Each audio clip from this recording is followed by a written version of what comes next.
క్రీస్తునందు ప్రియులు దేవుని పిల్లలైన మీ అందరికీ కూడా ఈ సాయంకాల వేళ క్రీస్తు నామములు శుభములు తెలియజేసుకుంటూ ఈరోజు మనం ఆలోచించబోయే పాఠం చిగురించని వేరుకు గొడ్డలి పెట్టు. చిగురించని వేరుకు గొడ్డలి పెట్టు అనగా మనిషి పచ్చదనాన్ని కోరుకొని జీవనానికి అనువైన చెట్లను పెంచటం అనేది ఈరోజు ప్రపంచవ్యాప్తముగా శాస్త్రవేత్తల సలహా మేరకు మరి ఒక గొప్ప అవసరతగా మారింది.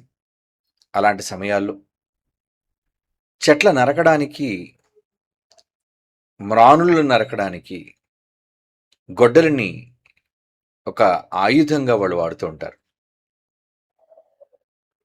ఇక్కడ మనం ఆలోచించబోయే ఈ పాఠంలోని ముఖ్య ఉద్దేశం చిగురించని వేరుకు గొడ్డలి పెట్టు అనగా చెట్లు నరుక్కుంటూ వెళ్ళిపోతే పర్యావరణానికి ఎంత ప్రమాదకరమో దేవుడు కూడా మనిషి తాను నాటిన చెట్టుగా మనిషి అభివృద్ధి చెందకపోతే దేవుడు ఆ గొడ్డలిని చెట్ల వేరున పెడతాను అని చెప్పి పరిశుద్ధాత్మ దేవుని ద్వారా హెచ్చరిక చేశాడు. అనగా భూమి మీదకి ఉగ్రత రాబోతుంది అని సూచిస్తూ మత్తయి రాసిన సువార్తలో ఏమని ఆయన ముందుగా హెచ్చరిక చేశారో చూడండి. మత్తయి రాసిన సువార్త 3వ అధ్యాయం 10వ వచనం.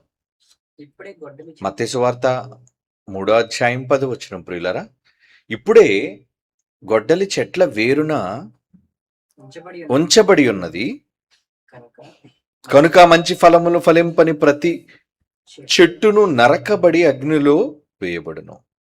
ఈ హెచ్చరిక జారీ చేశాడు దేవుడు. వేరున ఎందుకు ఉంచాడు అంటే మరలా చిగురించకూడదు అని. ఎప్పుడైనా ఒక చెట్టు బ్రతికుంది అని మనం చెప్పడానికి మనకు వచ్చే సూచన ఏంటో తెలుసండి? చిగురించటం. ఎందుకంటే చిగురు మనకి బయటకు కనబడుతుంటది. వేర్లు అన్నది మట్టి లోపల ఉంటుంది. బయటకు చిగురు ఎలా వస్తుందో లోపల కూడా వేర్లు తంతుంటాయి, భూమి లోపలికి చొచ్చుకుపోతుంటాయి.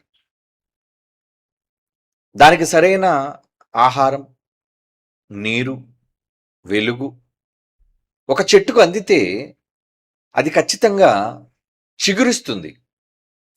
చిగురుస్తుంది అంటే దానికి సూచన ఏంటంటే చెట్టు బ్రతికుంది అని అర్థం.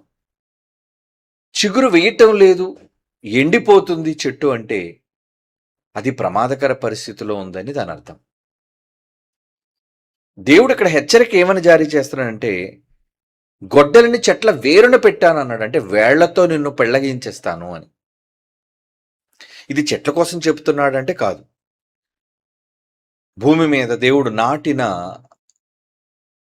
మొక్కలుగా పోల్చబడిన మనుష్యులైన వారిని గురించి చెబుతున్న మాట. ఇది మీకు తెలుసు. మరి ప్రతి చెట్టు నరకబడకుండా ఉండాలి అంటే సూచన కనబడాలి. ఏంటి ఆ సూచన?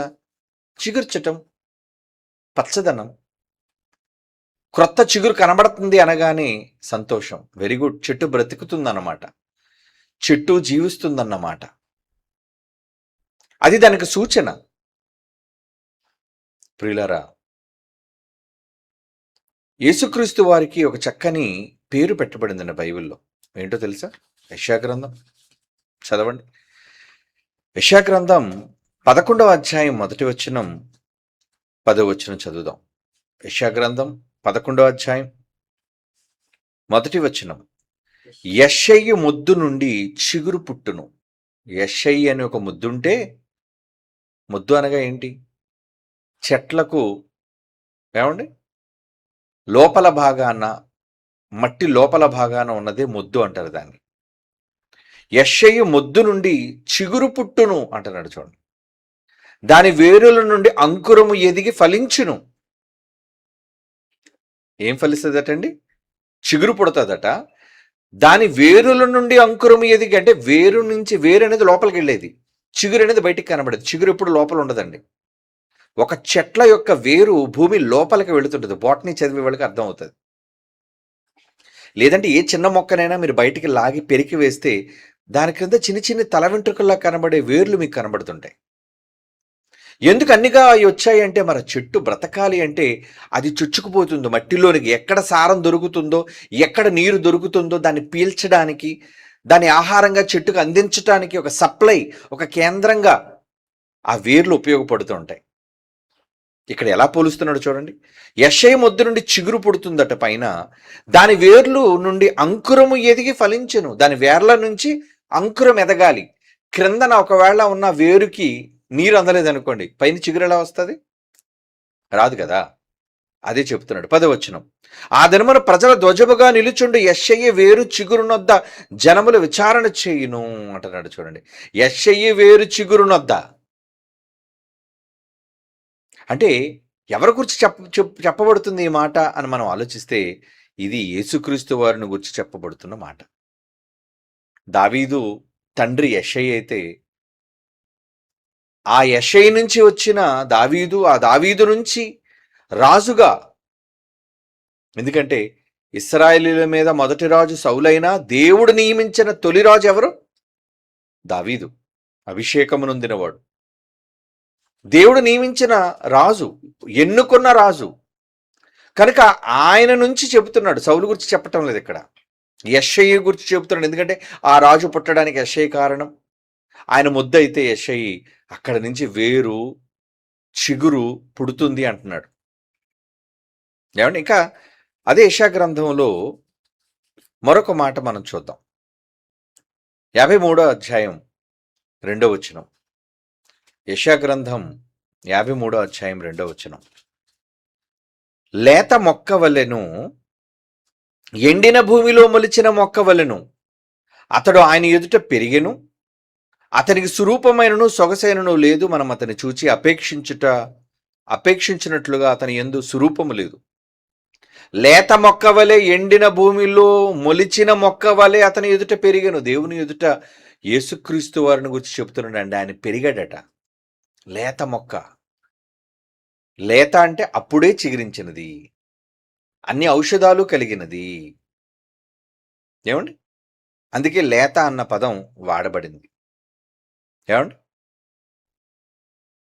ఇక్కడ మనం ఆలోచిస్తే ఎవరి గురించి చెప్తున్నాడు ఇక్కడ? ఎవరి గురించి చెప్తున్నాడంటే మరొక మాట చూద్దామా? ఇంకొక మాట చూద్దాం. ప్రకటన గ్రంథం, ఇది పాత నిబంధనలో రాయబడిన యెషయా ప్రవక్త ద్వారా చెప్పబడిన ప్రవచనం అయితే, క్రొత్త నిబంధనలో పరిశుద్ధాత్మ దేవుడు ఏమని రాయిస్తున్నాడు చూడండి. యోహాను గారి ద్వారా ప్రకటన గ్రంథం 22వ అధ్యాయం 16వ వచనం. ప్రకటన గ్రంథం 22వ అధ్యాయం 16వ వచనం. సంఘముల కోసము ఈ సంగతులను గూర్చి మీకు సాక్ష్యం ఇచ్చుటకు యేసు అను నేను నా దూతను పంపి ఉన్నాను.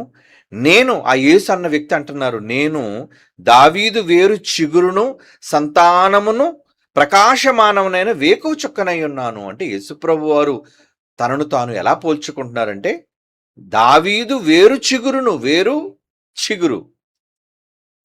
ఏమంటే వేరు వేరు చిగురు వేరు కదా. అంటే వేరు కూడా చిగురించాలి కదా.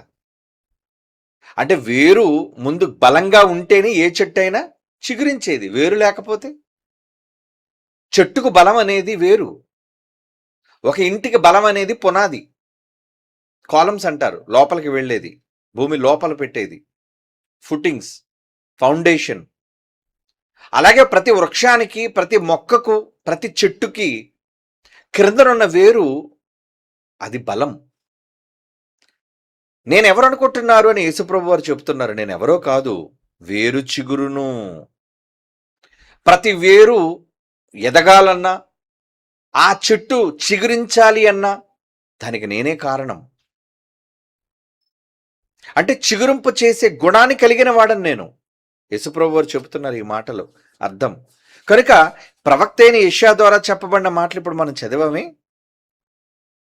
ఏమండి, ప్రవక్త అయిన యెషయా చెప్పబడింది ఎవరి కోసం చెప్పారు ఆయన అంటే, ఇగో యేసుప్రభు వారిని గురించి చెబుతున్న మాటలండి ఇవన్నీ. అంటే యేసుక్రీస్తు వారు చిగురింప చేసే గుణాన్ని కలిగిన వారు. అంటే ఎవరైతే యేసు ప్రభువుతో హత్తుకుంటారో, ఎవరైతే యేసు ప్రభువుల్లో నడిచి వెళతారో, ఎవరైతే యేసు ప్రభువుతో సత్సంబంధం కలిగి ఉంటారో. ఇందుకు యేసు ప్రభువుతో సంబంధం కలిగి ఉండడం అంటే ఏంటి? వాక్యం. యేసెవరు? వాక్యం. ఎవరైతే బైబిలుతో, వాక్యాలతో అనుసంధానమై మంచి సంబంధాన్ని కలిగి ఉంటారో వాళ్ళెప్పుడు కూడా చిగురిస్తారు. అది మీరు తెలుసుకోవాలి. మీరు చిగురించాలి అంటే అన్ని విధాలుగా ఆరోగ్యపరంగా కావచ్చు, కుటుంబ పరంగా కావచ్చు, భక్తి పరంగా కావచ్చు, దేవునిలో ఎదుగుదల పరంగా కావచ్చు, ఏ విధంగానైనా సరే మీరు చిగురించాలి అంటే మీ వేరు ఒక ఆయన ఉన్నాడు. ఎవరైనా? యేసుక్రీస్తు వారు. ఆయనతో మీరు అంటుకట్టబడాలి. ఏమండి? ఆయనతో మీరు అంటుకట్టడం అంటారు. వృక్షశాస్త్రంలో అంటుకట్టడం అనేది చాలా ముఖ్యమైనది. 2 జాతుల చెట్లను కలిపినప్పుడు కావచ్చు, ఏమండి? లేదంటే దానికి బలాన్ని ఇవ్వటం కోసం కావచ్చు, మరొక దాన్ని అంటుకడుతుంటారు చెట్లకు. మొక్కలుగా ఉన్నప్పుడు అంటుకడతారు. దానివల్ల సరికొత్తదనం ఆ చెట్టులో మనం చూడగలం.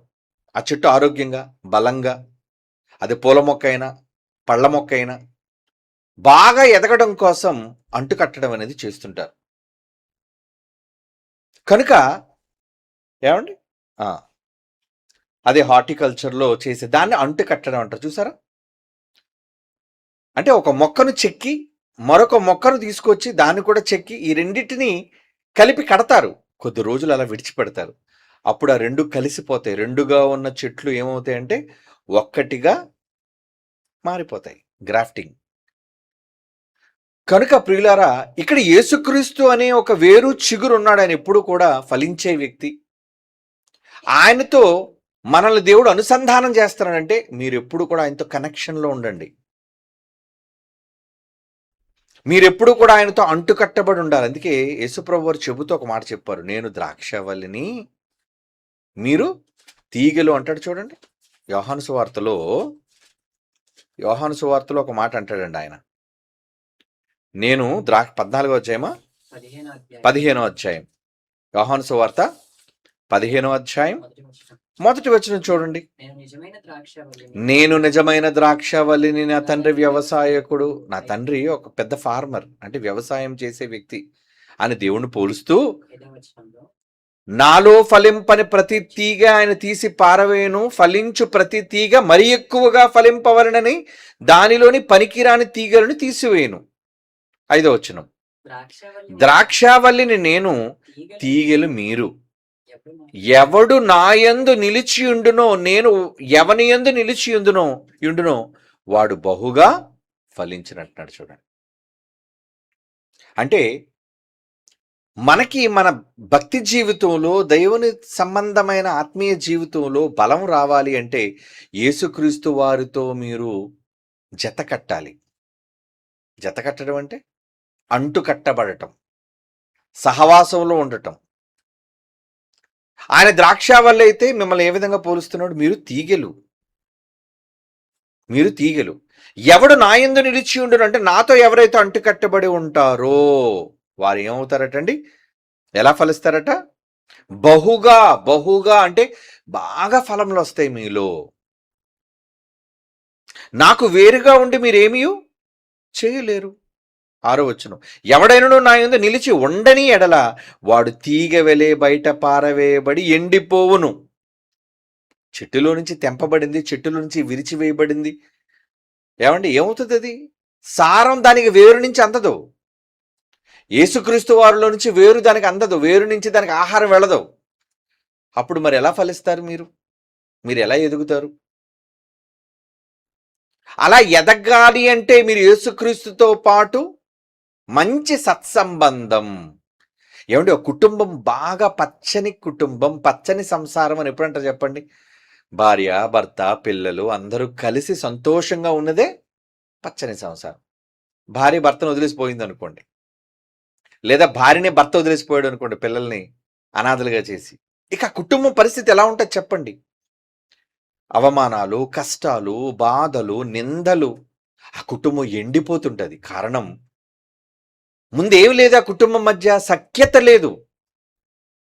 ఒక రిలేషన్, ఎప్పుడు కూడా ఒక రిలేషన్ బాగుంటేనే వ్యక్తులు బాగుంటారు. రిలేషన్ పగిలిపోయింది అనుకోండి, వ్యక్తులు ఏమైపోతారు ఆటోమేటిక్గా. చాలా మంది ప్రేమికులైన వారు భగ్న ప్రేమికులు అంటారు. భగ్న ప్రేమికులు అంటే ఎప్పుడైతే తమ ప్రేమ విరిచివేయబడుతుందో, లేదా బ్రేకప్ అవుతుందో, లేదంటే విడిపోతారో, ఆ విడిపోయినప్పుడు బాధను అనుభవిస్తుంటారు. బాధను అనుభవిస్తూ వాళ్ళు ఏం చేస్తారంటే, చాలా మంది మందుకు బానిసలు అయిపోతుంటారు. ఎరా ఇలా మందు తాగుతున్నావు అంటే, ఏం చేయనండి నా లవ్ ఫెయిల్యూర్ అయిపోయిందండి అంటే, లవ్ ఫెయిల్యూర్ అయిపోతే ఆడి జీవితం వాడిపోతుంటది అనమాట ఇంకా. ఏమండి, ఇది మీరు గమనించే ఉంటారు ప్రాక్టికల్గా మనం చూసేది సమాజంలో. మరొకడు హుషారుగా హ్యాపీగా ఆమె కానీ అతడు కానీ ఉన్నారు అంటే ఏంటి, రిలేషన్ బాగుంది ఇద్దరి మధ్య, సంతోషం. యేసుక్రీస్తు వారు అదే చెప్తున్నారు, మీరు నాతో మంచి సంబంధాన్ని కలిగి ఉంటే మన రిలేషన్ బాగుంటుంది. మీరు నా నుంచి విరిచివేయబడ్డారు, బ్రేకప్ అయిపోయింది అనుకోండి, ఏమవుతారు?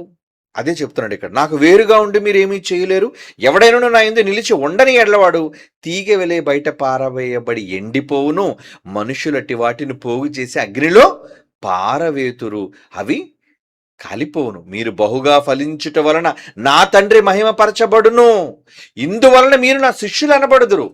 మీరు ఫలించాలి అనుకుంటున్నారా? మీరు బాగా కాపు కాయాలి అనుకుంటున్నారా? మీరు బాగా డెవలప్ అవ్వాలి అనుకుంటున్నారా? మీరు ఎదగాలి అనుకుంటున్నారా? అయితే నాతో రిలేషన్లో ఉండండి. లోకం అనుకున్న రిలేషన్స్ వేరండి. అవన్నీ టెంపరరీ రిలేషన్స్.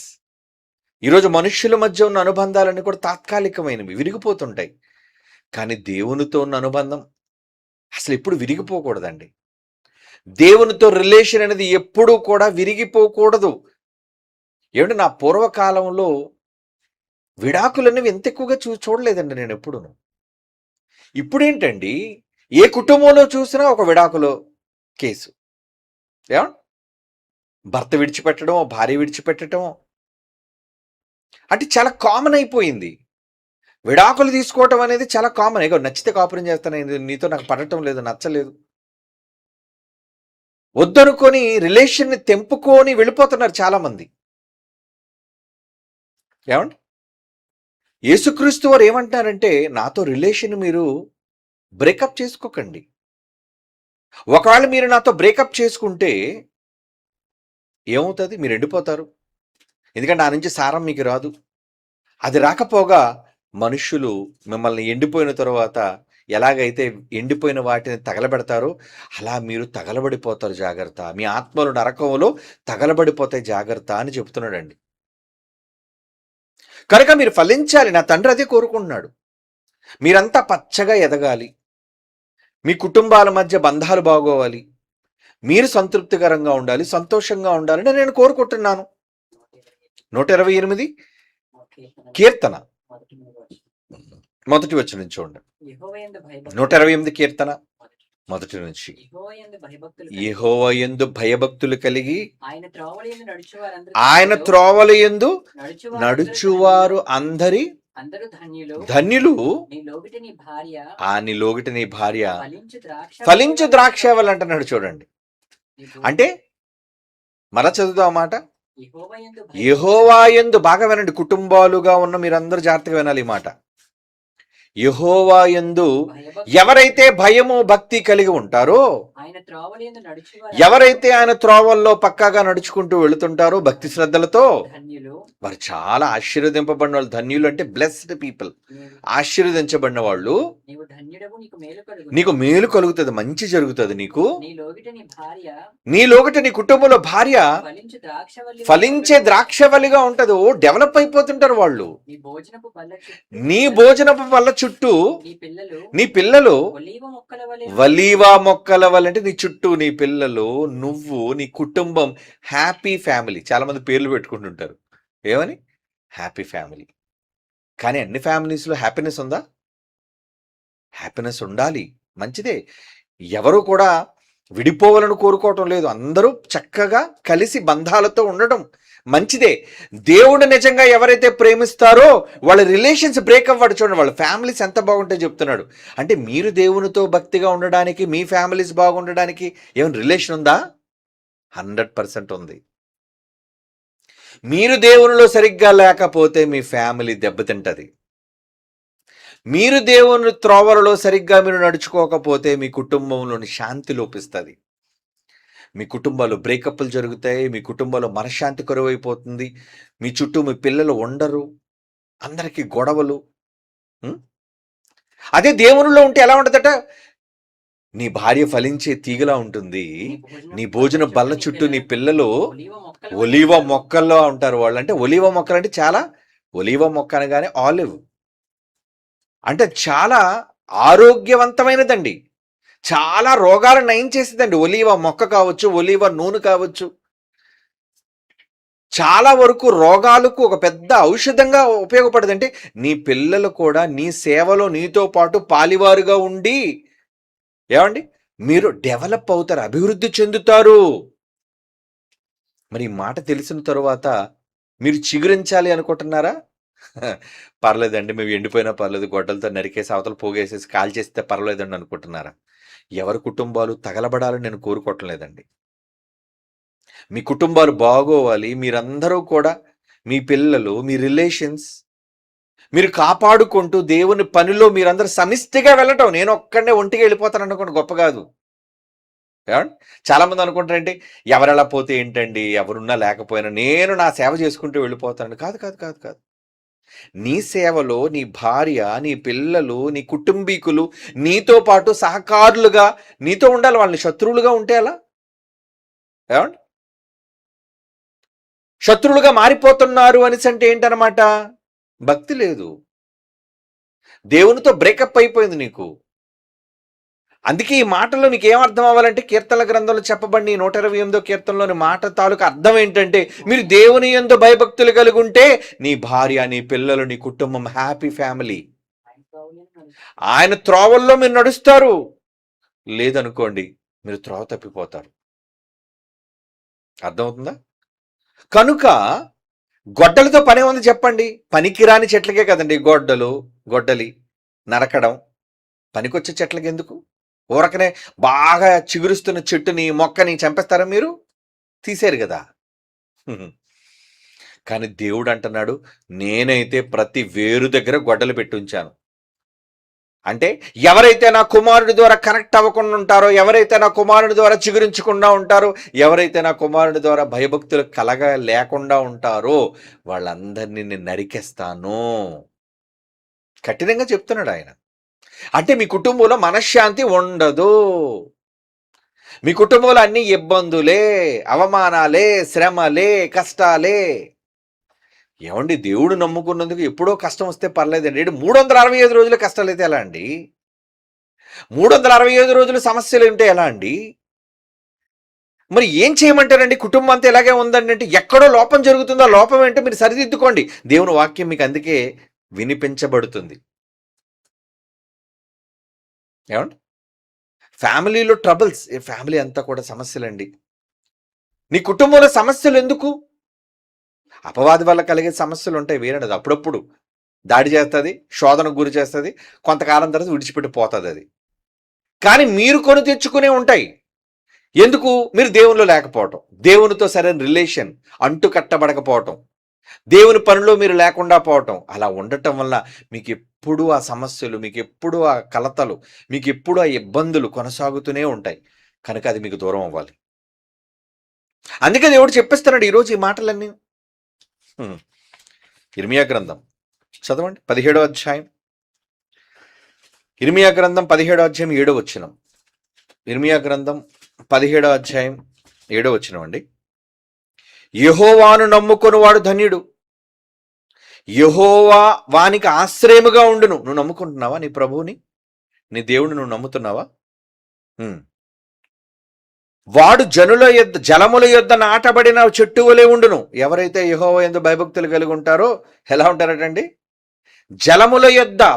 ఎందుకు ఎప్పుడైనా చూడండి, ఏ మొక్కైనా కాలువ పక్కన, కుళ్ళి కాలువ పక్కన కాదు, నీరు పారే కాలువ పక్కన, సముద్రం దగ్గర కాదు, మంచి నీరు పారే ఏ నది దగ్గరైనా, ఏ కాలువ దగ్గరైనా, ఏ సరస్సు దగ్గరైనా, ఏ చెరువు దగ్గరైనా, అందుకే చూడండి చెట్లు ఎప్పుడు పచ్చగా ఉంటాయి.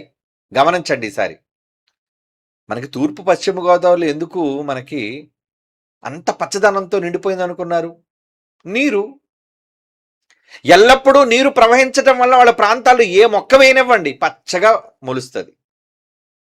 అందుకే నదుల దగ్గర, చెరువుల దగ్గర, సరస్సుల దగ్గర ఎప్పుడు ఏ మొక్క ఉన్నా దానికి 24 hours నీళ్లు డోకా లేకుండా అందుతూనే ఉంటాయి. కనుక అది ఎప్పుడు చిగురుస్తూనే ఉంటుంది. చాలా అందంగా కనబడుతుంటుంది. చెట్టు పచ్చగా ఉంటుంది.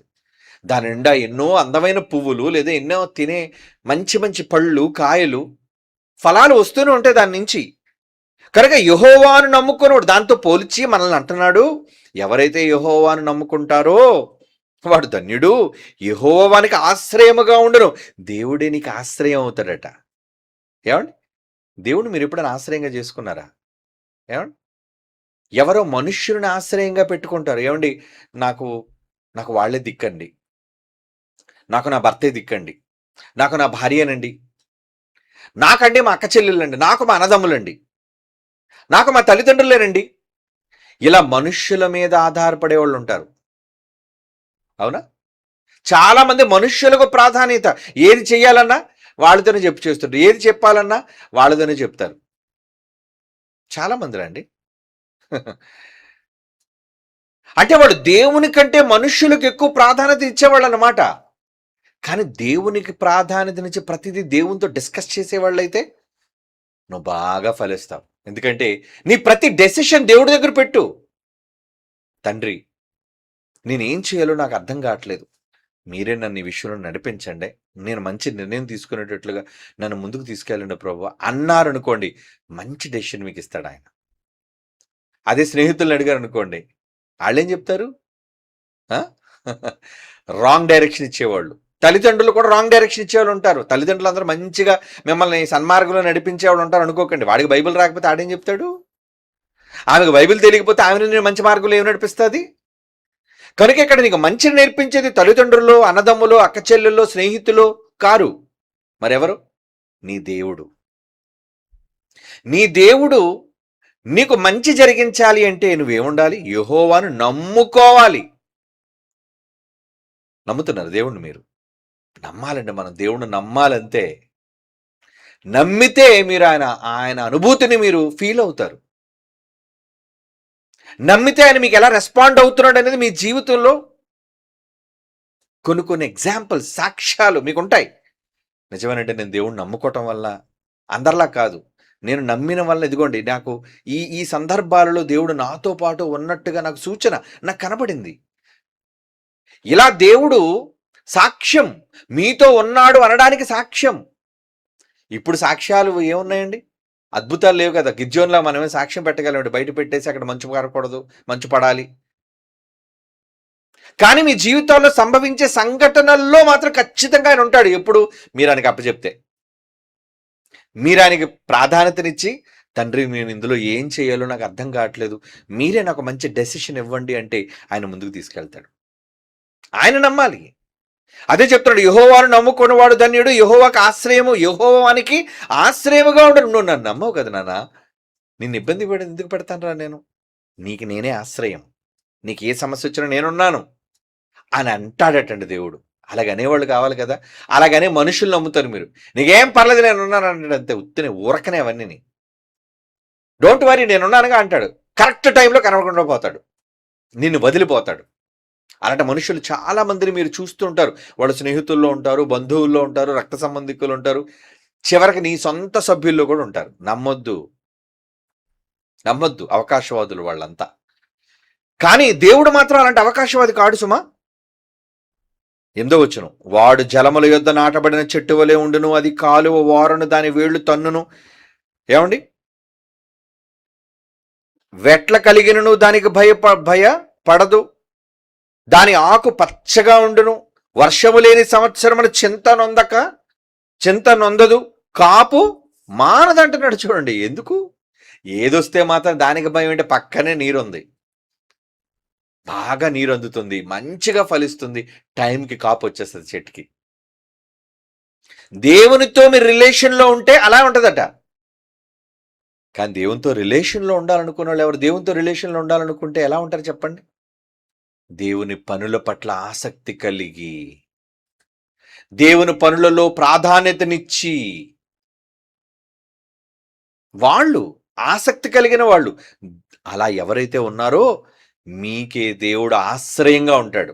ఆశ్రయం అంటే ఆయన కాపు, ఆయన కాపుదల, ఆయన భద్రత, ఆయన సంరక్షణ మీకుంటది. మరి ఉండాలి అంటే మీరు నమ్మాలా వద్దా? నమ్మాలి. అందుకే సామెతల గ్రంథం 12:3లో ఏమంటున్నాడు చూడండి. సామెతల గ్రంథం 12:3 భక్తిహీనత వలన ఎవరును స్థిరపరచబడరు, నీతిమంతుల వేరు కదలదంటున్నాడు చూడండి. నీతిమంతులు అంటే మనమే కదా నమ్మేవాళ్ళం, యెహోవాను నమ్మేవాళ్ళం. యేసు ప్రభు మనకి వేరైతే నీకు కూడా ఒక వేరుంది సుమా, నువ్వు నీతిమంతుడు కదా. నీతిమంతుల వేరు కదలదు అంటున్నాడు చూడండి. ఎందుకు కదలదు? చాలా స్ట్రాంగ్, నువ్వు చాలా గట్టిగా ఉంటావు దేవునిలో, నువ్వు బలంగా ఉంటావు దేవునిలో.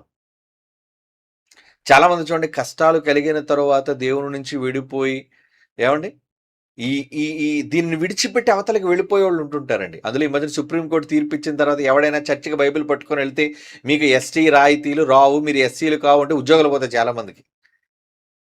అవునా? రాయితీలు పోతాయి చాలామందికి, రిజర్వేషన్లు రావు చాలామందికి. ఒక విధంగా సుప్రీంకోర్టు ఏమంటే దేన్ని బేస్ చేసుకొని ఇచ్చిన కొన్ని అవకతవకలనే అందులో ఉన్నాయి. కారణం ఏంటంటే ఒక మనిషిలోని పేదరికాన్ని బట్టి, ఒక మనిషిలోని ఏమంటే దీనస్థితిని బట్టి కదా అతనికి నువ్వు సహాయపడాలి. ప్రభుత్వం, అది కేంద్ర ప్రభుత్వం అయినా రాష్ట్ర ప్రభుత్వం అయినా. రిజర్వేషన్ రాయితీలు అంటే ఏంటి? పేదవాడికి నువ్వు కల్పించే ఏమండి వెసులుబాట్లు, నువ్వు అందించే చేయూతని అనుకోవచ్చు. ఏమండి ఒక పేద కుటుంబం ఉందనుకోండి. ఆ పేద కుటుంబానికి వాళ్ళు వెనుకబడి వర్గానికి చెందిన వాళ్ళుగా అనుకుంటే, అయ్యో వీళ్ళు వెనుకబడిన వర్గం కాబట్టి సరే నాయన నువ్వు ఫీజు అంతా కట్టడం అవసరం లేదు, 10,000లో నువ్వు 1,000 రూపాయలు కడితే చాలా అంటది. ఇది ఒక రాయితీ. ఏమండి కానీ ఈ మధ్య జరిగిన ఒక సమస్య ఏంటంటే, నేను ప్రభువుని నమ్ముకున్నాను, ఆ కుటుంబం అప్పటి వరకు ఏమండి వెనుకబడిన కుటుంబంగా ఉంటున్నా, యేసు ప్రభువుని నమ్ముకోవటం వలన నీ రాయితీ ప్రభుత్వం నుంచి నీకు రాదు. అదేంటది? ఏమండి ఎవరికైనా ఒక రాయితీ నువ్వు ఇవ్వాల్సింది అతని మతాన్ని, నమ్మకాన్ని బట్టా, లేదా అతని దీనస్థితిని బట్టా? అతని జీవిత స్థితిని బట్టి కదా ఇవ్వాలి. అతని కుటుంబ ఆర్థిక స్థితిగతులను బట్టి కదా నువ్వు సహాయం అందించాలి. పేదలకి ఇళ్ళు ఎవరికి? అంబానీకి పేదల ఇళ్ళు అవసరమా? ఏమంటే ఎమ్మెల్యేలకి ఎంపీలకి పేదల ఇళ్ళు అవసరమా? ఎవరికి పేదల ఇల్లు? ఇందిరమ్మ ఇల్లులు కావచ్చు, లేదంటే ప్రభుత్వం ఇచ్చే ఇల్లులు కావచ్చు. ఎవరైతే బొత్తుగా నిరాశ్రయులుగా ఉన్నారు, ఎవరైతే అద్దెళ్లలో ఉంటున్నారు, ఎవరైతే కనీసం ఒక అడుగు స్థలం కూడా లేకుండా ఉన్నారు, ఎవరైతే ఒక విధంగా చెప్పాలంటే తెల్ల రేషన్ కార్డు ఉన్నోళ్లే మన రాష్ట్రంలో పేదలు బాగా. అంటే వాళ్ళు చిన్న చిన్న కూలి పని చేసుకునేవాళ్ళు అండి, మట్టి పనికి పోయేవాళ్ళు, లేదంటే రోజు కూలికి పని చేసుకునేవాళ్ళు. అంటే రెక్కాడితే గానీ డొక్కాడని పరిస్థితి అంటారు. ఒక జాలర్ ఉన్నాడు అనుకోండి, రాత్రంతా సముద్రం మీదకి వెళ్ళి కష్టపడి, ఏమండి తుఫానైనా ఏదైనా చీకటిలో కష్టపడి వల వేసిన తర్వాత చేపలు వస్తే అది అమ్ముకుంటేనే కదండి అతని కుటుంబం గడిచేది. అలాగే ఒక కూలివాడు రోజంతా వెళ్ళి ఎండలో కష్టపడి మట్టి పనో ఏదో పని కూలి పని చేస్తేనే కదా రోజుకు ఒక 500 600 అతనికి వచ్చేది. మరి అతని కుటుంబం అంతా గడవాలి అంటే అతని యొక్క ఫైనాన్షియల్ స్టేటస్ని బట్టి అతనికి ఇవ్వాలి చెయ్యోత ప్రభుత్వం. ఏమండి అప్పటి వరకు పేదవాడిగానే ఉన్నాడు, పేదవాడిగానే దిక్కులేనివాడుగా ఉన్నాడు, కూలి పని చేసుకుంటున్నాడు. బైబిల్ పట్టుకొని చర్చికి వెళ్ళినంత మాత్రం కోటీశ్వరుడు అయిపోతారా? చర్చిలో కోట్లు నోట్లు పంచుతున్నారా? చెప్పండి. అంటే ఈ ప్రభుత్వాలు కానీ న్యాయ వ్యవస్థలో కానీ ఎటువంటి ఏమండి క్రమం పేరట అక్రమం ఎలా జరుగుతుందో చూసారా? ఓకే కులాలు అంటారా? ఓకే క్రైస్తవులు కులాలు లేవు, ఇందులో ఎవడు కూడా రాజు పేద, ఏమండి కమ్మ కాపు మాల మాదిగా ఇవి లేవు. మనమంతా దేవుని పిల్లలం. దేవుని పిల్లలైనంత మాత్రాన రోజు రెక్కాడితే కానీ డొక్కాడదే, రోజు కష్టపడితేనే కానీ పూట గడవదే. మరి అలాంటి వాడికి నువ్వు నోటి దగ్గర కూడి తీసేస్తే ఎలా? వాడి పేద స్థితిని బట్టి కదా వానికి నువ్వు సహాయం అందించాలి. That is reservation. అది చదువులో కావచ్చు, అది ఇల్లులో కావచ్చు, మరే ఇతర వాటిలో కావచ్చు. బ్రతుకు తెరువు లేని వాళ్ళకి కదా ప్రభుత్వాలు ఉండి బ్రతుకు తెరువును అందించడానికి ఉన్నది. మతాన్ని ఎంటగడతారేంటి దానికి? మతాన్ని చెప్పి నువ్వు క్రైస్తవ మతంలోనికి మారిపోయావు గనుక నీకు ఏ సహాయం అందించడం అవసరం లేదంటే ఆడు క్రిస్టియన్ అయినంత మాత్రాన సముద్రం మీదకి వేటకి వెళ్లకుండా పోతాడండి? కూలి పనికి వెళ్లకుండా పోతాడండి? మట్టి పని వెట్టి పని చేయకుండా ఉంటాడండి? అసలు కుటుంబం గడవాలి కదా. ఎన్నో సమస్యలు, ఇబ్బందులు, అప్పులు వాళ్ళకు ఉంటాయి కనుక ఇటువంటి భయంకరమైన పరిస్థితులు సమాజంలో ఉన్నాయి. అయినా ఇలాంటప్పుడు నిలబడగలడా క్రైస్తవుడు? ఇప్పుడు కొంతమంది క్రైస్తవులైన వారికి ఎస్సీ సర్టిఫికెట్లు పెట్టుకుని ఉద్యోగాలు సంపాదించిన వాళ్ళు, ఎస్సీ సర్టిఫికెట్ల పేరు మీద ఉండి మరి పెద్ద పెద్ద స్థాయిల్లో ఉన్న వాళ్ళందరూ కూడా క్లిష్ట పరిస్థితి. కానీ ఇప్పుడు ఎవరిని ఎన్నుకుంటారు వాళ్ళు? దేవుడా? నీ హోదా, నీ బ్రతుకు తెరువా? దేవుడా? దేవుడే కావాలని దేవుడి దగ్గరికి వచ్చిన వాళ్ళకి మనిషి చేసేదేముందండి? మనిషి కన్నా ఎన్నో రెట్లు ఊహించనంతకంటే ఎక్కువ చేసే సమర్థత దేవుడికి ఉంది. కానీ నువ్వు నమ్మాలి. ఒకటే చెప్పాడు, నమ్ముట నీ వలనైతే. నువ్వు నన్ను నమ్మితే నమ్మిన వానికి సమస్తం సాధ్యం. ఏ లోటు లేకుండా నేను చూసుకుంటున్నాను. ముందు వచ్చే ముందు రా. నమ్ముతున్నావు నన్ను? నమ్మాలి. ఒక మనిషిని నమ్మితే నువ్వు ఎలాగైతే అన్నిటిని విడిచిపెట్టి అతని దగ్గరకు నువ్వు వెళుతున్నావో, అతనితో నువ్వు ఉంటున్నావో, మనిషి కన్నా దేవుడు గొప్పోడు కదా. దేవుడిని ఎందుకు నమ్మలేకపోతున్నాం మనం? ఏ కష్టం వచ్చినా, ఏ ఇబ్బంది వచ్చినా, ప్రభుత్వాలు ఎన్ని వ్యతిరేకమైన చట్టాలు చేసినా, చివరికి మనకి ఇవ్వాల్సిన రాయితీలు ఇవ్వక మానినా మీరు దేవుణ్ణి విడిచిపెట్టకండి. అది నిజమైన భక్తి. అలా మీరు ఉంటే యెహోవా మీకు ఆశ్రయం. ఎందుకంటే అప్పుడు నీతిమంతుల వేరేమవుతుందట? నీతిమంతుల వేరు కదలదు అంటున్నాడు. చూడండి, మీరు చిగురుస్తూనే ఉంటారు, మీకు ఏడోక ఉండదు. కానీ మీరు నన్ను నమ్మాలి. నమ్మితే దేవుని శక్తిని చూస్తావు. ఏంటో ఊరకనానండి యేసుప్రభు ఈ మాటలన్నీ. నమ్మకుండా ఆయన ప్రశ్నించే వాళ్ళు చాలా మంది ఉంటారు. కానీ నమ్మాలి, దేవుణ్ణి మనం నమ్మాలి. కీర్తనల గ్రంథం 92వ కీర్తన 12వ వచనం చూడండి ప్రియులారా. కీర్తనల గ్రంథం 92:12 నుంచి, నీతిమంతులు ఖర్జూర వృక్షము వలె మొవ్వ వేయుదురు. అంటే చిగురించటం, మొవ్వ వేయటం అంటే. లెబానోను మీద దేవదారు వృక్షముల వలె వారు ఎదుగుదురు. డెవలప్మెంట్.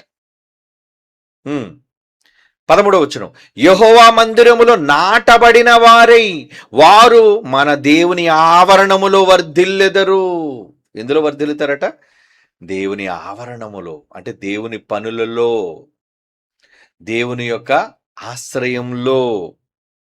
యెహోవా మందిరములో నాటబడిన వారై అంటే సమస్య ఏదో సుప్రీంకోర్టు తీర్పిచ్చిందనో, లేదంటే ఏ కారణం చేతో చట్టాలు మారుతున్నాయనో, ప్రభుత్వాలు మారుస్తున్నాయనో భయపడకుండా, నాకు మందిరమే కావాలి, నాకు దేవుడే కావాలి, ఏదో ఉన్నా లేకపోయినా నేను ఆయన కోసమే ఉంటాను అని ఒకవేళ నువ్వు నాటబడితే, అదే నాటబడ్డం అంటారు దాన్ని, నిలబడ్డం స్ట్రాంగ్గా.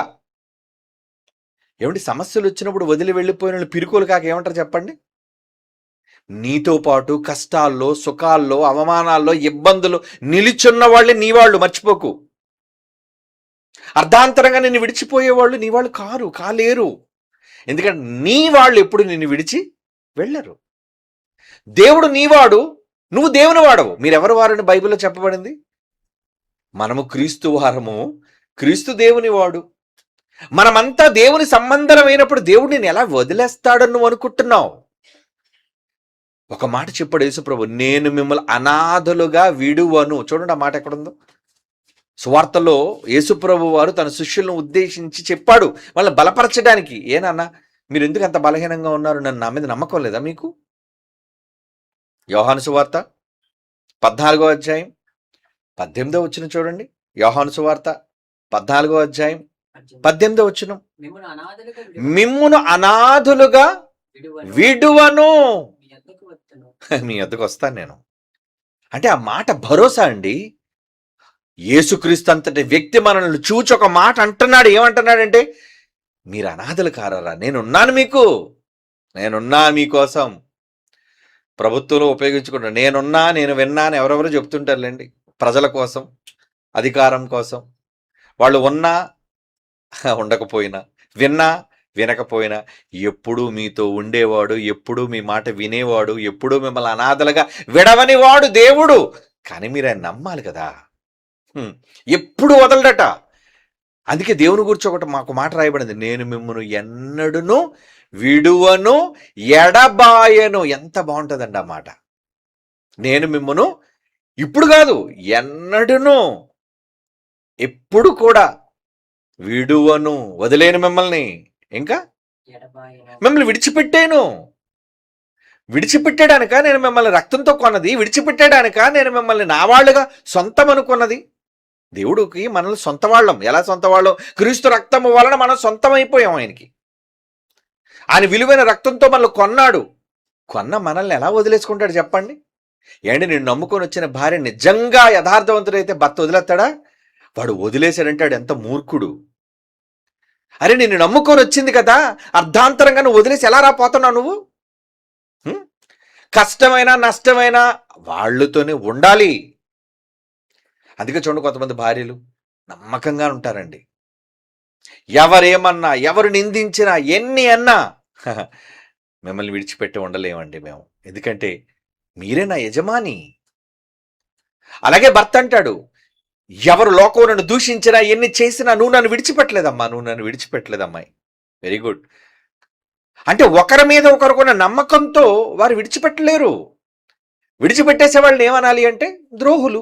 ఒక మాటలో చెప్పాలి అంటే, నీ అవసరం ఫలించకపోతే ఏమండి, సంబంధాన్ని తెంచేసుకునేవాళ్ళు, సంబంధాన్ని కలుపుకోవాలనుకునే వాళ్ళు ఎలా ఉంటారనేసి అంటే, ఏది ఏమైనా సంబంధం మీతో ఏమండి నాకు కావాలి, ఎందుకంటే భర్తగా మీరు నా మెడలో తాళి కట్టారు కనుక నేను మిమ్మల్ని ఏ పరిస్థితుల్లోనూ వదులుకోలేను.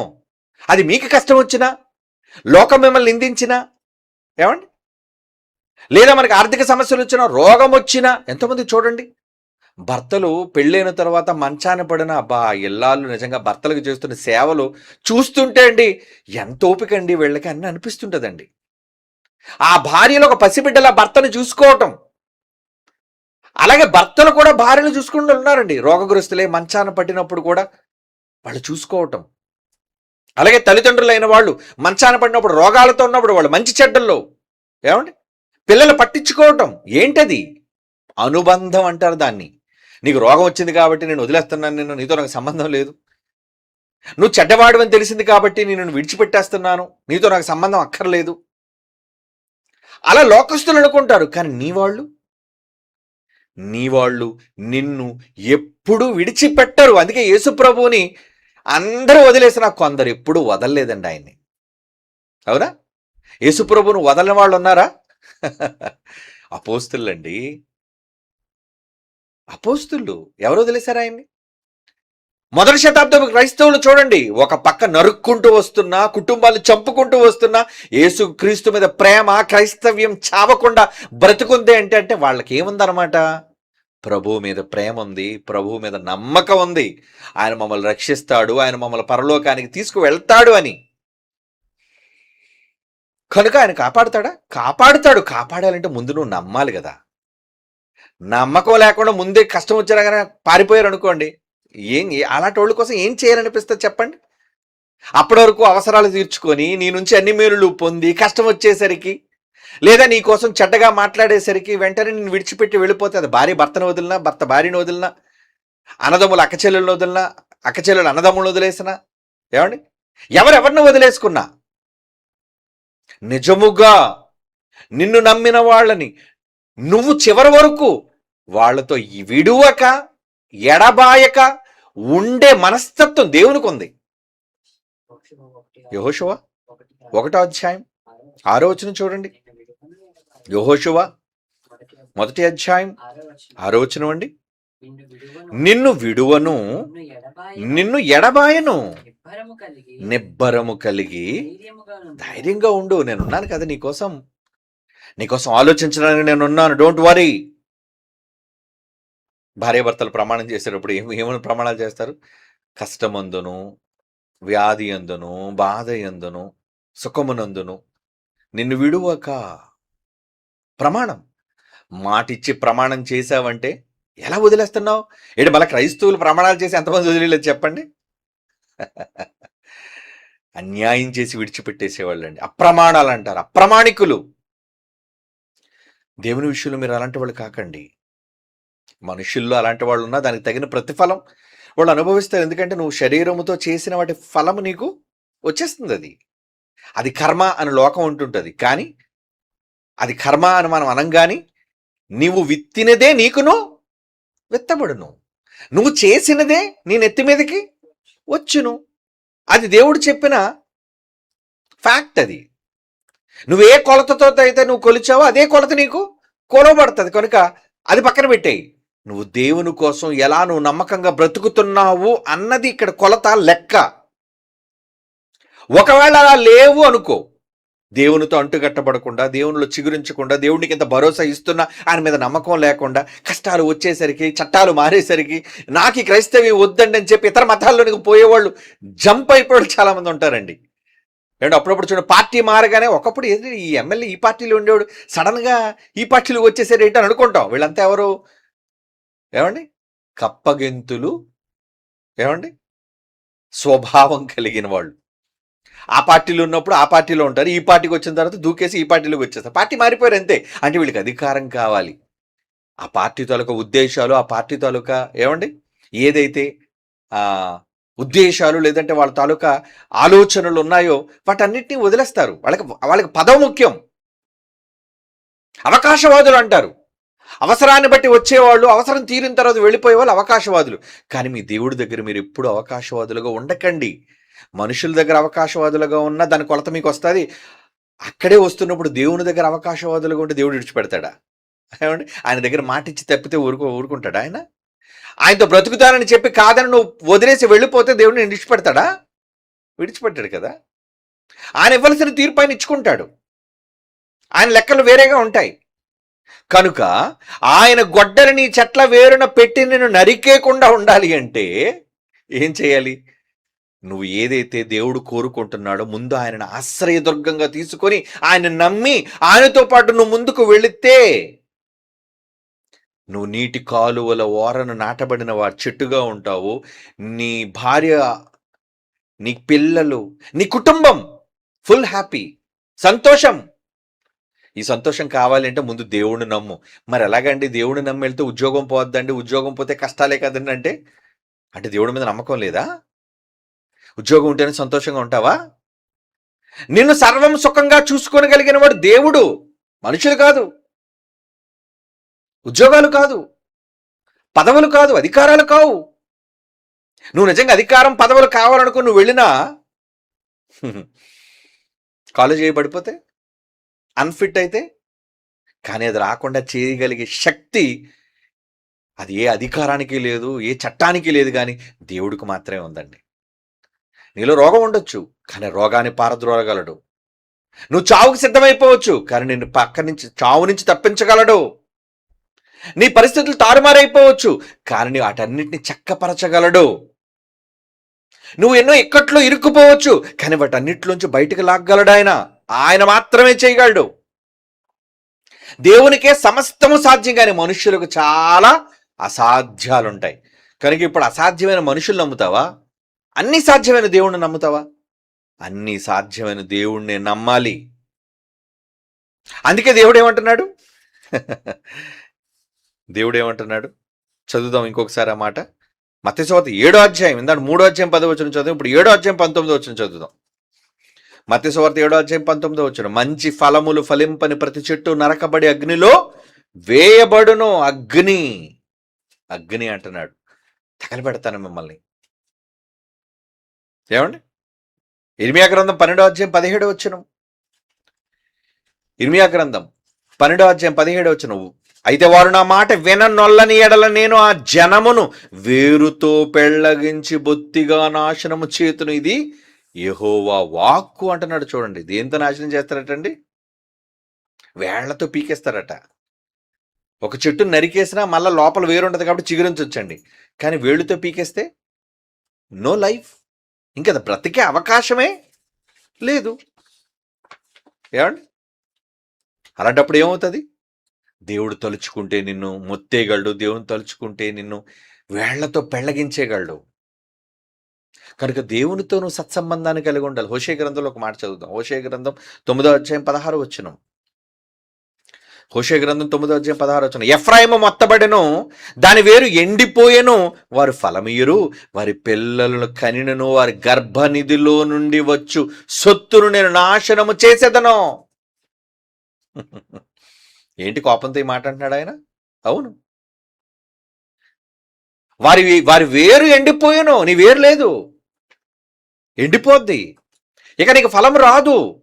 వారి పిల్లలు కనినను, నువ్వు పిల్లలు కనేసినా, నువ్వేదో పెద్ద ఏమంటారు దాన్ని, కుటుంబ వ్యవస్థను విస్తరింపజేస్తున్నాను, అందరిలా నేను ఉంటానని అనుకున్నా, ఏమంటున్నాడు? వారి పిల్లల కనినను, వారి గర్భనిధిలో నుండి వచ్చి సొత్తును నాశనం అంటే నీ గర్భంలోంచి వచ్చిన వాళ్ళని లేపేస్తానని అర్థం అక్కడ. ఏమండి అక్కడ ఆ మాట అర్థం ఏంటి?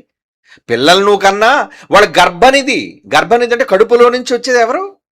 వారసులు, వంశోద్ధారకులు, పిల్లలు. ఏమండి? వారి గర్భనిధిలో నుండి వచ్చే సొత్తును నేను నాశనము చేసేదానంటే దేవుడు తలుచుకుంటే అంత ఘోరంగా ఉంటుందండి. కనుక ఇప్పుడు ఎవరిని మనం ఆశ్రయించాలి? ఎవరిని మనం నమ్మాలి? మనుషులనా దేవుణ్ణా? చట్టాలనా దేవుణ్ణా? ప్రభుత్వాలనా దేవుణ్ణా? ఎప్పటికీ దేవుణ్ణేనండి. ఎందుకంటే ఆయన కోపగించుకుంటే ఇవన్నీ చేయగలడు. ఏమండి? యోబు గ్రంథం 18వ అధ్యాయం, యోబు గ్రంథం 18వ అధ్యాయం 16వ వచనం చూడండి. యోబు గ్రంథం 18వ అధ్యాయం 16వ వచనం. క్రింద వారి వేళ్ళు ఎండిపోవును, పైన వారి కొమ్మలు నరకబడును. మనుషుల కోసం చెప్తున్నాడు ఈ మాట. అంటే మీ జీవితాలను నేను తలక్రిందులు చేసేస్తాను, మీరు ఏదో ఊహించుకుంటారు, ఏదో అయిపోద్ది అనుకుంటారు, మీకు భవిష్యత్తు తెలియదు కదా. కానీ భవిష్యత్తు నాకు తెలుసు, కాలం నా చేతిలో ఉంది. నేను అనుకుంటే కాలాన్ని ఎలాగైనా మార్చగలను. మనిషి పిచ్చోడు కదండి, భవిష్యత్ అంతా వాడనుకున్నట్టుగా ఉంటుంది అనుకుంటాడు. కలలు కంటుంటారు, నేను ఎలాగైతే నా జీవితం బాగోదండి, ఇలాగైతేనే నా జీవితం బాగుంటుందండి అనే అనుకునే వెరుబాగులు చాలామంది ఉంటారు. కానీ నీ జీవితం బాగుండాలి అంటే దేవుడు అనుకోవాలి ముందు. నువ్వు అనుకుంటే ఎలా? నీ డెసిషన్, నీ లైఫ్ డెసిషన్ నీ చేతిలో లేదు. నీ లైఫ్ బాగుండాలంటే దేవుడు అనుకోవాలి. ఆ మాటల అర్థం అదే కదండి. ఏమంటున్నాడు? క్రింద వారి వేళ్ళు ఎండిపోవును, పైన కొమ్మలు నరుకబడును అంటున్నాడు. చూడండి, అంటే దీన్ని బట్టి ఏం అర్థం చేసుకోవాలి? నిన్ను వర్ధిల్లింపచేసేవాడు దేవుడు, నీ కుటుంబాలను దీవించేవాడు దేవుడు, నీ పిల్లలను, నీ భర్తను, నీ భార్యను, నీ వాళ్ళని అందరిని సంరక్షించేవాడు దేవుడు, నిన్ను పోషించేవాడు దేవుడు, నీకు ఆరోగ్యం ఇచ్చేవాడు దేవుడు. అన్నీ ఇచ్చిన ఆయన్ని వదిలేసి ఏదో నమ్ముకుంటున్నావేంటి? ఇలా అయితే నా లైఫ్ బాగుంటుంది, ఇలా ఉద్యోగం ఉంటే నా లైఫ్ బాగుంటుంది, ఇలా చదివితే నా లైఫ్ బాగుంటుంది, ఇలా నేను నా కుటుంబంతో ఉంటే నా లైఫ్ బాగుంటుంది. కళలు కంటుంటారు, పిచ్చి కళలు. ఇప్పుడు కాదు, కొన్ని సంవత్సరాలు గడిచిన తర్వాత ఆటోమేటిక్గా వాళ్ళకి అన్నీ అర్థమైపోతాయి. కానీ అప్పుడు ఏం చేయగలరు? కానీ దేనినైనా మార్చగలడు, దేనికైనా చేయగలిగిన సమర్థత దేవునికి మాత్రమే ఉంది. ఆయన ఎవరు? కాలం ఆయన చేతిలో ఉంది. మార్చలేడా కాలాన్ని? నీ బ్యాడ్ కాలం కూడా తీసేసి నీకు అది చాలా గుడ్ టైం, నీ చెడు కాలం అంతా కూడా తీసేసి మంచి కాలాన్ని ప్రాప్తింప చేయగలడు ఆయన. ఆయన నువ్వు నమ్మాలి. నీ ఫ్యూచర్ నువ్వు నమ్మేసుకుంటున్నావేంటి? ఏదో అయిపోదు నీ ఫ్యూచర్ అని. కొంతమంది అనుకుంటారు, ఏమండి ఇతను చేసుకుంటే నా ఫ్యూచర్ ఎంతో బాగుంటుందండి అని అనుకుంటారు చాలామంది. కానీ చేసుకున్న తర్వాత వాళ్ళ ఎక్స్పీరియన్స్ అడగాల. రాంగ్ క్యాలిక్యులేషన్ చేశానండి, ఈడేదో మంచోడు అనుకున్నాను కానీ ఇది చాలా ప్రమాదకరమైనదండి, ఇదేదో మంచిది అనుకున్నాను కానీ చాలా ప్రమాదకరమైనదండి. Wrong calculations. మనిషివన్నీ కూడా భవిష్యత్తు తెలియదు కాబట్టి మిస్క్యాలిక్యులేషన్, టోటల్ రాంగ్. కానీ అదే దేవుణ్ణి అడిగితే, అదే దేవుడే చేస్తే ఆయన ఎప్పుడు మంచి చేస్తారండి. తన పిల్లలకు హాని చేసేవాడు కాడు. నువ్వు నీ సొంత నిర్ణయాలు తీసుకుంటే హాని కలుగుతుందేమో, కానీ దేవుడే నీ జీవితంలో నిర్ణయం తీసుకుంటే ఫైన్, చాలా బాగుంటుంది. కనుక మన నిర్ణయాలు దేవునికి అప్పగించాలి అంటే నువ్వు దేవునితో నడవాలి, దేవుని యందు భయభక్తులు కలిగి ఉండాలి. అప్పుడు నువ్వు, నీ కుటుంబం, నీ ఫ్యూచర్, నీ భవిష్యత్తు అంతా బాగుంటుంది. ఏమండి? ఇంకొక మాట చూద్దాం. కొలస్సీ పత్రిక 2వ అధ్యాయం 6-7 వచనాలు చూడండి. కొలస్సీలకు రాస్తున్న పత్రిక 2వ అధ్యాయం 6-7 వచనం. కావున మీరు ప్రభు అయిన క్రీస్తు యేసును అంగీకరించిన విధముగా ఆయన యందు వేరు పారిన వారై. ఏమవ్వాలట మీరు? ఎవరి యందు వేరు పారాలటండి? ఎవరి యందు వేరు పారాలి? క్రీస్తులో. ఏంటి వేరు పారడం అంటే? డెవలప్మెంట్. ఆయన పనులలో ముందుండాలి, ఆయన కార్యక్రమాల్లో ముందుండాలి, చేయటంలో, ఇవ్వటంలో, రావటంలో, వెళ్ళటంలో ఉంటే ఏమంటున్నాడు? మీరు ప్రభు అయిన యేసుక్రీస్తును అంగీకరించిన విధముగా ఆయన యందు వేరు పారిన వారే ఇంటి వలె కట్టబడుచు, మీరు నేర్చుకున్న ప్రకారము విశ్వాసము స్థిరపరచబడుచు, కృతజ్ఞతాస్తుతులు చెల్లించుట యందు విస్తరించుచు ఆయన యందుండి నడుచుకొనుడి. ఆయనలో ఉండి నడుచుకోండి. అప్పుడు దేవుడు ఎంత గొప్పవాడంటే, మీరు అడుగు వాటి కంటేను, ఇంకేమన్నాడు? మీరు ఊహించు వాటి కంటేను అత్యధికముగా చేయ శక్తి కలిగిన దేవుడు. మీరు కొంత అనుకుంటారు, కానీ దేవుడు ఇంకా రెట్టింపు అనుకుంటాడు మీకోసం. మీరు అనుకుంటే, ఏమండి, మీరు అనుకుంటే కొంతే మీరు అనుభవించగలరు, కానీ దేవుడు అనుకుంటే అంతా మీరు అనుభవించగలరు. అలా చేయాలంటే మరి దేవుడు నమ్మాలిగా. నమ్మాలి అంటే ఏం చేయాలి? వేరుపారి అంటున్నాడు చూడండి. ఆయన యందు వేరు పారిన వారై ఇంటి వలె కట్టబడుచు. కట్టబడతారా? కట్టబడకపోతే ఏమవుతుందండి? ఏమవుతుంది కట్టబడకపోతే? అదేంటంటే మనం చదువుకున్న మాట ఏంటది? కట్టబడకపోతే గొడ్డలి ఇదిగో చెట్ల వేరున పెట్టాడు. నీ స్వామి వేరు, ఆయన పేరే వేరు, చిగురు. ఎలా ఫలిస్తున్నది ఆయన? ఆయన ఫలింపు ఎంత బాగుంటుంది, కానీ ఆయనతో రిలేషన్లో లేవేంటి? ఆయనతో నువ్వు సంబంధం కలిగి లేవేంటి? ఏదో కారణాల చేత ఆయన విడిచిపెట్టి వెళ్ళిపోతున్నావేంటి? చట్టాలు మారగానే వదిలేస్తున్నావేంటి? ఇంటిలో పరిస్థితుల మారగానే దేవుని విడిచిపెట్టేస్తున్నావేంటి? ఇక నీ బ్రతుకు ఎలా మారుతుంది? నీకు ఎలా మంచి జరుగుతుంది? అదే దేవుడు అడుగుతున్నాడండి. ఏమండి? చివరిగా ఈ మాట చూద్దాం. కీర్తన గ్రంథం 80వ కీర్తన 15వ వచనం, 16వ వచనం. కీర్తన గ్రంథం 80వ కీర్తన 15-16. నీ కుడి చెయ్యి నాటిన మొక్కను కాయము. నీ కుడి చేతితో మొక్కను నాటావే, దాన్ని కాపాడు ప్రభువా. నీ కొరకు నువ్వు ఏర్పరచుకున్న కొమ్మను కాయము. కాయు కాయు కాయు కాపాడు కాపాడు కాపాడు. 16వ వచనం. అది అగ్ని చేత కాల్చబడి ఉన్నది, నరకబడి ఉన్నది.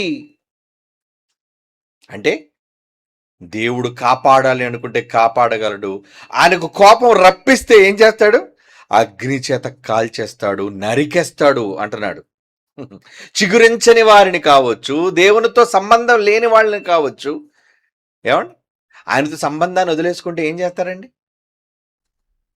ఒకడు తన భార్యను మొక్కలుగా ఎందుకురా నువ్వు నరికావు అంటే, అది అక్రమ సంబంధం పెట్టుకుందండి, నన్ను కాదని వేరే వాడితో వెళుతుందండి, నేను ఎలా ఉండను, నరికేస్తాను దాన్ని, అందుకే మొక్కలు మొక్కలుగా నరికాను అంటున్నాడు. అంటే వాడు నరకడానికి ఒక పెద్ద రీజన్ ఉంది, కారణం. మరి దేవుడు నేను మొక్కలు మొక్కలుగా ఎందుకు నరుగుతానంటున్నాడు ఇక్కడ? గొడ్డలి చెట్ల వేరును ఎందుకు ఉంచాను, నీ వేళ్లతో సహా నేను ఎందుకు నరికేస్తానంటున్నాడు? ఎవరిని మోసం చేస్తావు నువ్వు? దేవునితో ఉంటానని చెప్పి రాయి తెలియనంత మాత్రాన.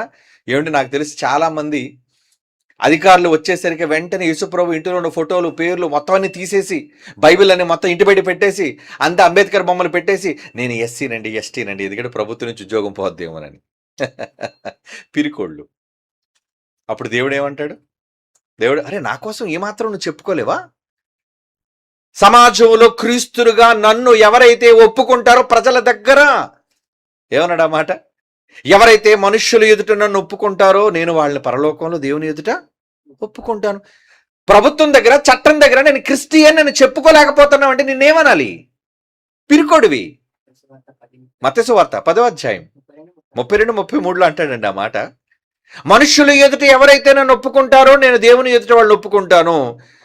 మనుషుల ఎదుట ఎవడు నన్ను ఎరుగను అనునో వాడిని పరలోకమందు కూడా నేను ఎరుగనంటాను. అంటే నరికేసినట్టే అన్ని. ఏమండి, ఎవరో మగాడు రాగానే భర్త ఫోటో బయటకి విసిరేసింది అనుకోండి, ఏం చేస్తాడు దాన్ని? చెప్పండి, ఏం చేస్తాడు చెప్పండి? దేవుడు కూడా అంతేనండి.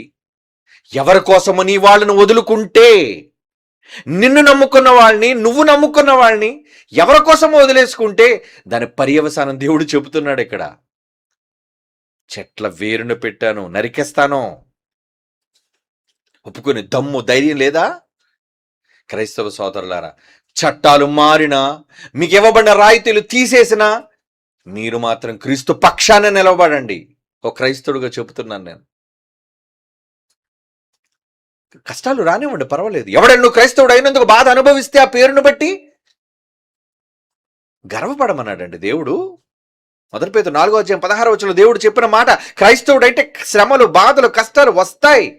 నువ్వు నిలబడాలి కదా. దేవుడిని వదిలేసుకుంటే ఎలా? ఉద్యోగం పోతానో, రాయితీలు పోతాయనో, ప్రభుత్వం నుంచి వచ్చే రిజర్వేషన్లు పోతాయనో, ప్రభుత్వాలు అన్యాయం చేయనివ్వండి, చట్టాలు అన్యాయమే రాయనివ్వండి, కానీ దేవుని దగ్గర మాత్రం మీరు అన్యాయం కాకండి. ఈ ఉద్యోగాలు అశాశ్వతం, ఈ రాయితీలు అశాశ్వతం, కానీ నీకెప్పుడు శాశ్వతంగా ఉండే నీ దేవుడు. ఆయన కోసం వదిలేసుకుంటావా? ఆయన కాదనుకుంటావా? వద్దండి, అలాంటి తప్పుడు నిర్ణయాలు తీసుకోకండి. నిన్ను నమ్ముకున్న దేవుని కోసం, నువ్వు నమ్ముకున్న దేవుని కోసం ఎన్ని కష్టాలు వచ్చినా నమ్మిన ఆయనను వదిలి వెళ్ళకో. పరిస్థితులు ఎలా ఉన్నా అవనివ్వండి తలక్రిందులు, అయినా కష్టమైన నష్టమైన నా ఊపిరి ఉన్నంతవరకు నీతోనే అంటాది. చూసారా? Yes, she is perfect. నిన్ను విడవక ఉంటాను అంటాడు. చూసారా? He is right, he is perfect.